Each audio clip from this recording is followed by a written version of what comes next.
So yan, available unit natin, folded bat, 15-inch barrel, steel.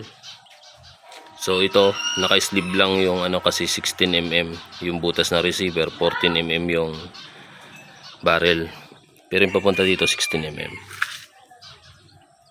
Siya rounded. Natatanggal ang silencer. Ayan. Ayan siya.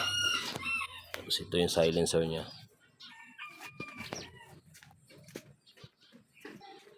Ayan yung kabilang side. So, Barska ang scope, fixed magnification. So, naglagay din ako nito. Yan, dati akong tubiro kaya na-apply ko dito. Ayan siya.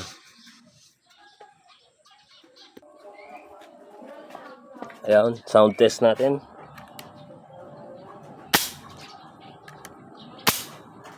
Ayan, tahimik.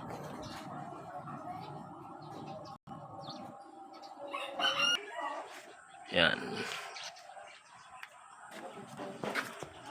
Kinis niyan.